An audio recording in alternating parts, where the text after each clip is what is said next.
Come Pippo mi insegnò ad amare il mare, di Marcello Gurrieri. Buongiorno, comandante! I pescatori di Ognina, popoloso quartiere a 2 passi dal mare di Catania, lo salutavano così. Pippo allargava il suo sorriso e rispondeva: Buongiorno, com'è il mare oggi? Eravamo insieme, sulla sua barchetta, pronti per un'altra avventura. Conobbi Pippo alla cooperativa Puebla, una casa famiglia per disabili che per anni fu un importante punto di riferimento per tutto il quartiere ogninese. Quella di Pippo era una disabilità molto grave.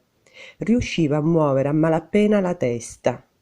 Ma quanto gli funzionava quella testa!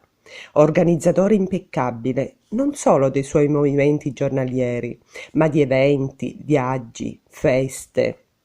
Con quella cuffia attaccata al telefono si era ritagliato uno spazio di straordinaria autonomia. Bastava solo alzargli la cornetta del telefono e al resto ci pensava lui. Che intelligenza sopraffina quella di Pippo. Il periodo più bello era, per lui e per noi, l'estate. Era il momento della sua barchetta, al porticciolo di Ognina. All'inizio mi chiedevo sinceramente chi glielo facesse fare, 2 ore sotto il sole senza poter fare il bagno. Come resistere, pensavo nella mia mente limitata, ad osservare noi che ci tuffavamo e nuotavamo felici di fronte alla sua immobilità. Non avevo ancora compreso che per Pippo era proprio quello il piacere. Godeva nel vederci divertire. Poi chiudeva gli occhi sotto la visiera del cappellino e respirava.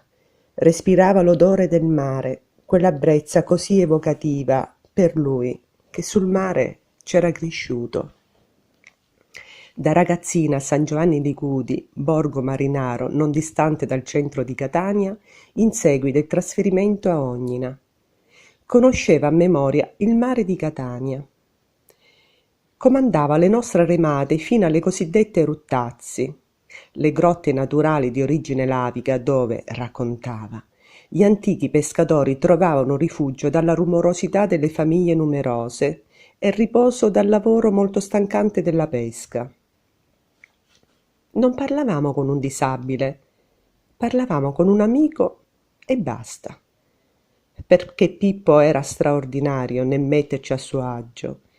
Ti svuotava di tutto quel retaggio di pietismo e ipocrisia che molto spesso contraddistingue, sia pur in buona fede, le complesse relazioni con i disabili.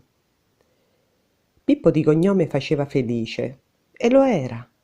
Bastava così poco per vederlo felice. Quel suo cognome, che poteva quasi sembrare un paradossale e beffardo scherzo del destino, era invece la migliore sintesi di una personalità che mostrava il meglio di sé nel dolcissimo e contagioso sorriso. Da qualche anno Pippo se n'è andato e provo per lui ancora oggi, forse ancor più di allora, una profonda gratitudine. A volte, quando sono triste, desolato, affranto, vado a nuotare nel mare di Ognina, sotto lo sguardo fumante del vulcano. Chiudo gli occhi e provo a sentire l'odore del mare, proprio come faceva Pippo. E provo a parlare al mio amico e lo ringrazio, perché quando penso a lui, per un istante, scompare la paura della morte, sostituita da un'immagine, di nuovo insieme, sulla sua barchetta, a solcare le onde, felici, in pace.